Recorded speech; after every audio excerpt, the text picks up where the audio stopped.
Assalamualaikum warahmatullahi wabarakatuh. Alhamdulillahi rabbil alamin. Allahumma salli wa sallim ala sayyidina Muhammad wa ala ali sayyidina Muhammad. Ilahi anta maksudi wa ridwaka matlubi atini mahabbataka wa ma'rifatak.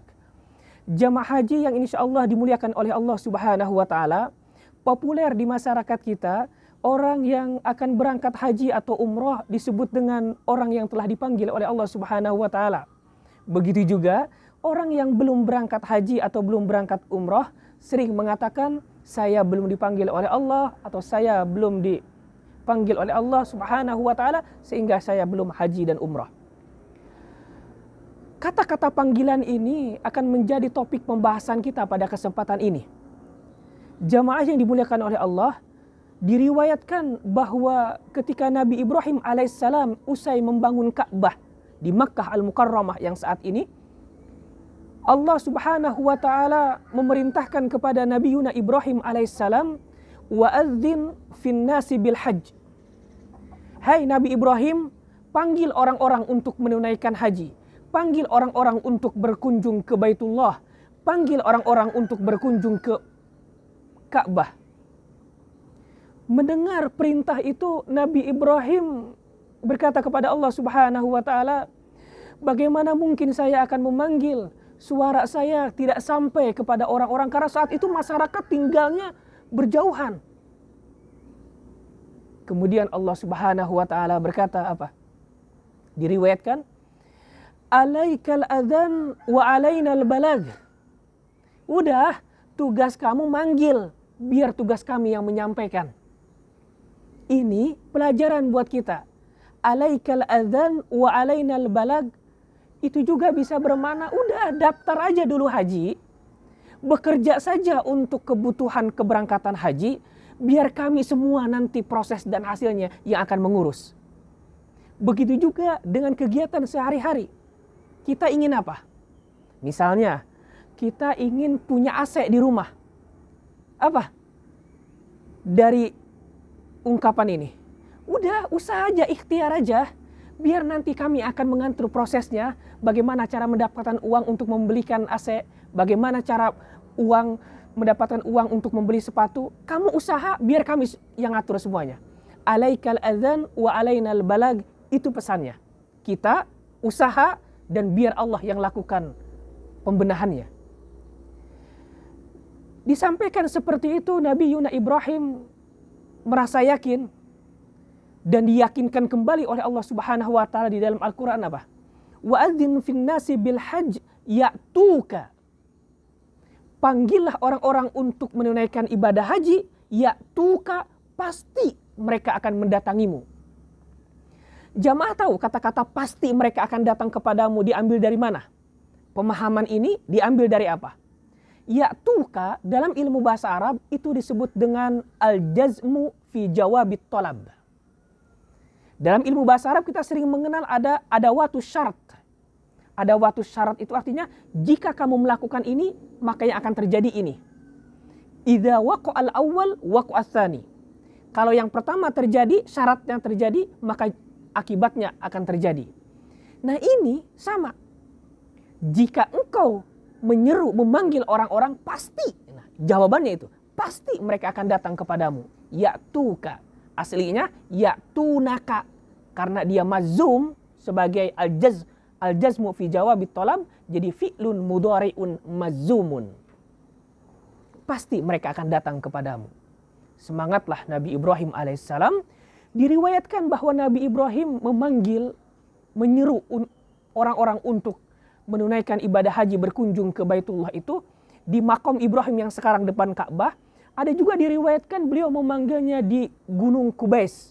Tapi pada prinsipnya Nabi Ibrahim melakukan perintah Allah, yaitu menyeru dan mengajak kepada orang-orang untuk berkunjung ke Baitullah, yaitu Ka'bah. Lanjutan ayatnya, wa'adzin fin nasi bil haji ya'tuka rijalan. Kata-kata rijalan ini dalam ilmu bahasa Arab disebut hal, keadaan. Ada yang mengatakan kata rijal ini laki-laki. Bukan, makna di sini bukan laki-laki. Rijal di sini bukan jamak dari kata rojul, tapi jamak dari kata rajil. Rajil adalah orang yang berjalan kaki. Artinya ayat ini menjelaskan wa'adzin finnasi bil haji ya'tuka rijalan. Hai Nabi Ibrahim, panggil orang-orang untuk berkunjung ke Baitullah haji, ya'tuka rijalan. Pasti mereka akan mendatangimu dengan berjalan kaki. Selanjutnya, wa ala kulli dhamirin ya'tina min kulli fajjin amik. Bukan hanya sambil berjalan, akan datang juga kepadamu rukbanan ala dhamir. Apa?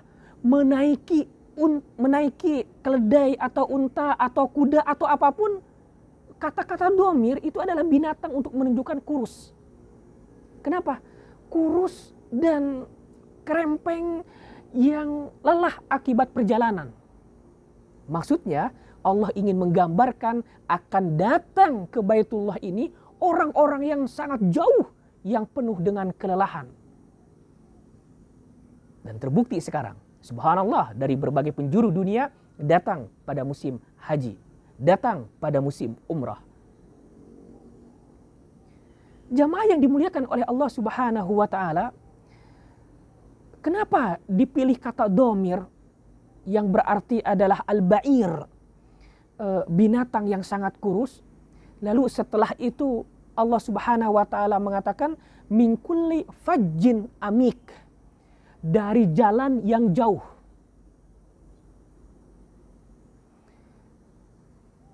Wa'adzin fin nasi bil haji ya'tuka rijalan wa ala kulli dhamiri ya'tina min kulli fajjin amik.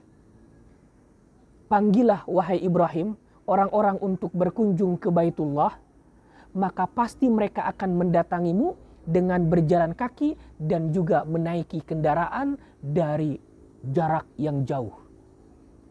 Itu terjemahan umumnya. Tapi sesungguhnya maknanya lebih dalam daripada itu. Allah Subhanahu wa taala menyebut min kulli fajjin, dari setiap fajjin. Fajjin diartikan oleh orang adalah jalan. Tapi sesungguhnya makna fajjin itu adalah jalan di gunung. Yang menanjak itu, yang berliku-liku, yang menuju ke gunung, itu yang disebut dengan fajjun.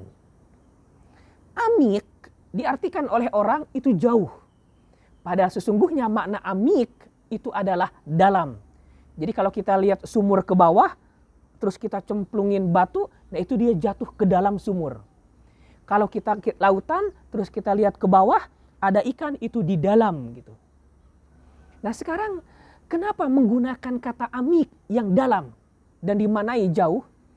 Allah Subhanahu wa taala ingin memberikan gambaran kepada kita bahwa nanti, di masa depan nanti, datang orang-orang yang mengunjungi Baitullah Makkah Al-Mukarramah dari tempat-tempat yang jauh, dan mereka itu penuh dengan kesungguhan. Jadi orang kan kalau seandainya berjalan ke gunung, kalau dari bawah ke atas, amik dari bawah ke atas, itu jauh lebih lelah dibandingkan kalau jalannya turun dari atas ke bawah.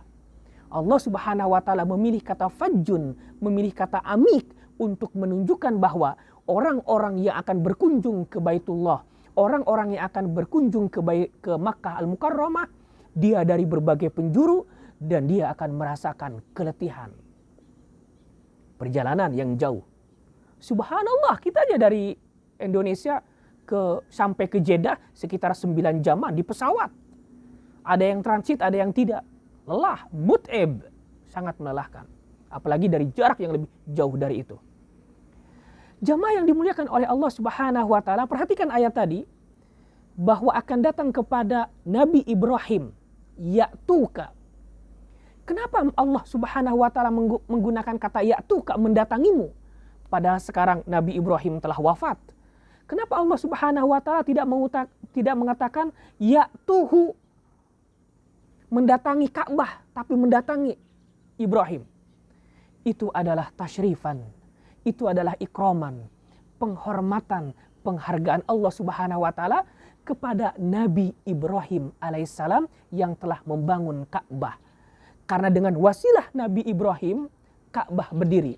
Dengan wasilah Nabi Ibrahim, Baitullah berdiri. Dengan wasilah Nabi Ibrahim dan tentu dengan putranya Nabi Ismail, orang-orang menunaikan ibadah haji ke Makkah Al-Mukarramah, berkunjung ke Baitullah. Satu lagi, ada pertanyaan, kenapa yang didahulukan adalah akan datang kepadamu dengan orang yang berjalan kaki dan orang yang menaiki kendaraan? Dari sini ulama berbeda pendapat. Ada yang mengatakan katanya afdolnya haji itu berjalan kaki. Jalan kaki kita ke Makkah, afdolnya. Karena kenapa? Karena kata-kata rijalan, berjalan kaki, disebutkan lebih dulu dibandingkan dengan yang wa ala kulli, dengan ala kulli domirin ya'tina min kulli fajjin amik, dengan mengendarai binatang. Pendapat yang kedua, enggak. Rasulullah SAW itu ketika haji berangkat dari Madinah ke Makkah itu dengan mengendarai kendaraan. Karenanya iktidaan kepada Rasulullah SAW yang lebih utama haji itu menaiki kendaraan. Tapi terlepas dari perbedaan itu, berjalan kaki ataupun naik kendaraan, ketika kita berkunjung ke Baitullah Makkah Al-Mukarramah, tidak ada yang kita rasakan terkecuali kebahagiaan, keindahan. Karena semua yang kita tinggal di Makkah itu, debunya, dindingnya, dan suasana hawanya itu terikat dengan para nabi, terikat dengan Rasulullah SAW, dan juga terikat dengan Nabi Ibrahim alaihissalam. Jamaah yang dimuliakan oleh Allah Subhanahu wa taala, sungguh ada ikatan kuat antara umat Sayyidina Muhammad SAW dengan Nabi Ibrahim alaihissalam. Ingat, setiap sholat kita membaca apa? Setiap sholat kita membaca at-tahiyat. Dan di at-tahiyat itu kita dianjurkan apa? Kita dianjurkan Allahumma sholli ala Muhammad wa ala ali Muhammad kama shallaita ala Ibrahim wa ala ali Ibrahim. Nabi Ibrahim disebut bergandengan dengan Nabi kita Sayyidina Muhammad. Para ulama membedah apa hikmah dari penyebutan Nabi Ibrahim di setiap at-tahiyat ketika umat Sayyidina Muhammad salat. Kenapa tidak nabi-nabi yang lain? Nabi Isa misalnya, Nabi Adam, orang tua kita, atau nabi-nabi seperti Nabi Musa yang kalimullah. Ada seorang ulama yang bernama Imam Badruddin Al-Aini Al-Hanafi dalam kitab Syarah Sunan Abi Daud, bahwa di antara hikmah penyebutan Nabi Ibrahim alaihissalam dalam at-tahiyat setiap orang muslim ketika sholat adalah bentuk ihtiraman dan penghormatan umat Nabi Muhammad SAW kepada Nabi Yuna Ibrahim alaihissalam. Awalnya dulu diriwayatkan, usai Nabi Ibrahim alaihissalam memanggil orang-orang sebagaimana diperintahkan oleh Allah tadi untuk berkunjung ke Baitullah, Nabi Ibrahim munajat kepada Allah Subhanahu wa taala. Apa doanya? Doanya adalah Allahumma man hajja min ummati Muhammad sallallahu alaihi wasallam fahabhu minni assalam. Ya Allah, siapa saja yang berhaji dari golongan umat Nabi Muhammad kelak, maka sampaikanlah salam dariku. Fahabhu minni assalam. Atau berikanlah keselamatan kepada mereka. Subhanallah. Doa Nabi Ibrahim ini dibalas dengan penghormatan, dibalas dengan doa balasan oleh Rasulullah SAW dengan cara apa? Menganjurkan umat-umatnya membaca Allahumma sholli ala Muhammad wa ala ali Muhammad kama shallaita ala Ibrahim wa ala ali Ibrahim wa barik ala Muhammad wa ala ali Muhammad kama barakta ala Ibrahim wa ala ali Ibrahim. Nabi Ibrahim bergandengan namanya dengan Sayyidina Muhammad sallallahu alaihi wasallam dan diucap terus menerus minimal dalam sehari semalam itu di 5 waktu sholat, dan di setiap waktu sholat ada berapa at-tahiyat? Betul. Setidaknya minimal di at-tahiyat akhir. Jamaah yang dimuliakan oleh Allah Subhanahu wa taala, karenanya jika para jamaah saat ini berada di Makkah Al-Mukarramah ataupun kedatangan pertama jamaah haji itu di Madinah Al-Munawwarah, maka jangan sia-siakan ibadah. Maka jangan sia-siakan taqarruban kepada Allah Subhanahu wa taala. Tidak semua orang berkesempatan untuk berkunjung ke Makkah Al-Mukarramah. Tidak semua orang berkesempatan berkunjung dan ziarah ke Madinah Al-Munawwarah. Tidak ada kebahagiaan yang lebih indah melebihi dari kebahagiaan berkunjung atau beradanya kita di Makkah Al-Mukarramah, di depan Baitullah. Demikian para jamaah tentang panggilan Allah Subhanahu wa taala kepada kita untuk menunaikan haji, umrah melalui Nabi Yuna Ibrahim alaihissalam. Semoga ada manfaatnya dan Allah Subhanahu wa taala menganugerahkan kita berkunjung ke Makkah Al-Mukarramah dan Madinah Al-Munawwarah fi kulli sanah umratan. Subhanallah. Wallahul muwaffiq ila aqwamit thoriq. Wassalamu alaikum warahmatullahi wabarakatuh.